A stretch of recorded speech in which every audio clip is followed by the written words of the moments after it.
Hello friends, എല്ലാവർക്കും good morning. എല്ലാവർക്കും ഇന്നത്തെ സ്റ്റോറിയുടെ റിവ്യൂയിലേക്ക് സ്വാഗതം. ഇന്നത്തെ കഥയിൽ വിപിൻ ആണെങ്കിൽ ഹോസ്പിറ്റലിലേക്ക് വരികയാണ്. വിപിനെ കാണുന്നത് മാഷ് വഴക്ക് പറയുകയാണ്. ഇന്നലെ മൊത്തം നീ എവിടെയായിരുന്നു എന്ന് ചോദിച്ചിട്ട് ലക്ഷ്മി പറഞ്ഞല്ലോ, നീ ആണെങ്കിൽ ഏതോ കൂട്ടുകാരൻ്റെ കൂടെ ആഘോഷത്തിന് പോയിരുന്നതാ, കുടിച്ചിട്ട് നീ ബോധം കെട്ടെന്നൊക്കെ, പുതുതായിട്ട് എന്താണ് ഈ ശീലമെന്നൊക്കെ ചോദിക്കുകയാണ്. വിപിൻ അപ്പോൾ പറയാണ്, കൂട്ടുകാരൻ നിർബന്ധിച്ചപ്പോൾ അറിയാതെ പറ്റിപ്പോയതാണെന്നൊക്കെ.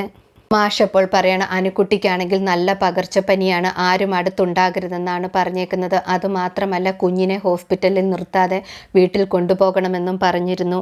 നീ വരാത്തത് കൊണ്ട് കുഞ്ഞിനെ വീട്ടിൽ പോലും കൊണ്ടുപോകാൻ പറ്റിയില്ല, ഇപ്പോൾ തൽക്കാലം റൂമിലേക്ക് മാറ്റിയേക്കുകയാണെന്നൊക്കെ പറയുന്നു.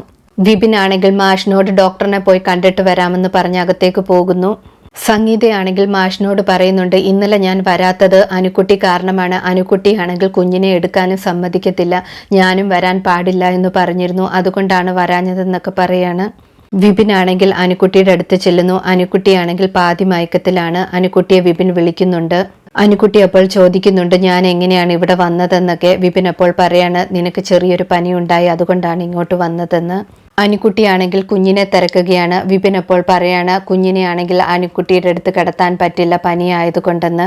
അനുക്കുട്ടി അപ്പോൾ പറയാണ്, കുഞ്ഞിൻ്റെ അടുത്ത് ലക്ഷ്മിയമ്മ ഉണ്ടല്ലോ, കുഞ്ഞിനെ ലക്ഷ്മിയമ്മയുടെ കയ്യിൽ മാത്രമേ കൊടുക്കാവൂ, ആ സ്ത്രീയുടെ കയ്യിൽ കൊടുക്കരുതെന്നൊക്കെ പറയുന്നു. പിന്നീട് നീലിമയാണെങ്കിൽ വൈഗയെ കാണുന്നു. വൈഗയോടാണെങ്കിൽ പറയുകയാണ്, എൻ്റെ പ്ലാനിങ് എല്ലാം നടന്നെന്ന്. വിപിൻ ആണെങ്കിൽ എൻ്റെ ട്രാപ്പിൽ വീണു, എല്ലാത്തിനും തെളിവുണ്ടെന്നൊക്കെ പറയാണ്. വൈഗയാണെങ്കിൽ ഫോട്ടോസ് അയച്ചു തരാൻ പറയുന്നു. നീലിമ പറയുന്നു, കുറച്ച് സമയം കൂടെ കഴിയട്ടെ, ഞാൻ അയച്ചു തരാമെന്ന് സൂചിപ്പിക്കുകയാണ്. നീലിമയാണെങ്കിൽ അനുക്കുട്ടി ഹോസ്പിറ്റലിലാണെന്ന് പറയുന്നു. അത് കേൾക്കുമ്പോൾ വൈഗയ്ക്ക് ടെൻഷൻ ആകുന്നു. നീ എന്താ എന്നോട് നേരത്തെ പറയാഞ്ഞതെന്ന് പറഞ്ഞിട്ട് പെട്ടെന്ന് തന്നെ കാറിൽ കയറി പോവുകയാണ്. നീലിമ അപ്പോൾ മനസ്സിൽ ഉറപ്പിക്കുകയാണ്, ഉറപ്പായിട്ടും വൈഗയുടെ മകൾ തന്നെയാണ് അനുക്കുട്ടി, അല്ലെങ്കിൽ പിന്നെ അനുക്കുട്ടിയെക്കുറിച്ച് ഇത്രമാത്രം ഉത്കണ്ഠയുണ്ടാകില്ല എന്ന്. അവരുടെ ഉദ്ദേശം അനുക്കുട്ടി മാത്രമായിരിക്കുമെന്നും വിചാരിക്കുന്നു. പിന്നീട് ലക്ഷ്മിയമ്മയാണെങ്കിൽ കുഞ്ഞിനെ പിടിച്ചുകൊണ്ടിരിക്കുകയാണ്. ആ സമയത്ത് വിപിൻ വന്നിട്ട് പറയാണ്, ആ കുഞ്ഞിനെ തരാനെന്ന്.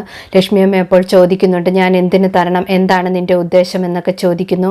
വിപിൻ ആണെങ്കിൽ പിടിച്ചു വാങ്ങുകയാണ് ആ കുഞ്ഞിനെ, എന്നിട്ട് സംഗീതയുടെ കൊടുക്കുന്നു.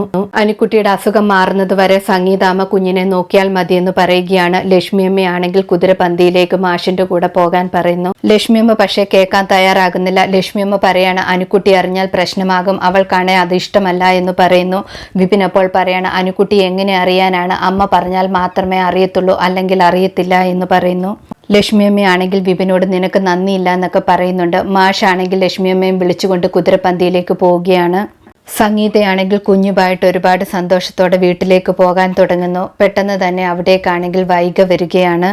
വൈകിയാണെങ്കിൽ സംഗീതയോട് ചോദിക്കുകയാണ്, അനുക്കുട്ടിയാണെങ്കിൽ ഇന്നലെ തൊട്ട് ഹോസ്പിറ്റൽ അഡ്മിറ്റ് ആയിട്ട് പെറ്റമ്മയെ അറിയിച്ച പോലും ഇല്ലല്ലോ എന്ന്. സംഗീത അപ്പോൾ പറയണം, അനുക്കുട്ടി എൻ്റെ മകളാണ്, നിങ്ങളുടെ മകളാണെന്നുള്ളതിന് എന്തെങ്കിലും തെളിവുണ്ടോ എന്നൊക്കെ ചോദിക്കുകയാണ്. പക്ഷേ അനുക്കുട്ടി എൻ്റെ മകളാണെന്നുള്ളതിന് എല്ലാ തെളിവുമുണ്ട്, ബർത്ത് സർട്ടിഫിക്കറ്റ് വരെ ഉണ്ടെന്നൊക്കെ പറയാണ്. വൈകി അപ്പോൾ പറയുകയാണ്, ഇത്രയും കാലത്തെ കാര്യങ്ങൾ നോക്കിയാൽ നിങ്ങൾക്ക് മനസ്സിലാകും, ഞാൻ ഇതുവരെ ഒന്നിനു വേണ്ടിയും തോറ്റുപോയിട്ടില്ല, ഇനിയും ഞാൻ തോക്കാനും ആഗ്രഹിക്കുന്നില്ല, ഉറപ്പായിട്ട് ഞാൻ എൻ്റെ അനുക്കുട്ടിയെ നേടിയെടുക്കുമെന്ന് പറയുന്നു. സംഗീത അപ്പോൾ പറയാണ്, അനുക്കുട്ടിയുടെ അമ്മ ലാസ്റ്റ് ബ്രീത്ത് വരെ ഞാനായിരിക്കും, മരണം വരെ ഞാൻ വിട്ടുതരില്ല എന്നൊക്കെ പറയുന്നു. വൈകി അപ്പോൾ പറയാണ്, എൻ്റെ നടക്കാത്ത ആഗ്രഹങ്ങളെല്ലാം സംഗീതയുടെ കയ്യിലിരിക്കുന്ന അനുക്കുട്ടിയുടെ കുഞ്ഞിലൂടെ സാധിക്കണം, അവളെ വളർത്തി വേണം എൻ്റെ എല്ലാ ആഗ്രഹങ്ങളും സാധിക്കാനെന്ന് പറയുന്നു. ഈ കുഞ്ഞിൻ്റെയും എൻ്റെ മോളുടെയും കൂടെ എൻ്റെ സ്വപ്നങ്ങളെല്ലാം സാക്ഷാത്കരിക്കുമെന്ന് വൈഗ പറഞ്ഞിട്ട് അവിടെ നിന്ന് പോകുന്നു. സംഗീതയ്ക്കാണെങ്കിൽ അത് ശരിക്കും ഒരു ഷോക്കാകുകയാണ്.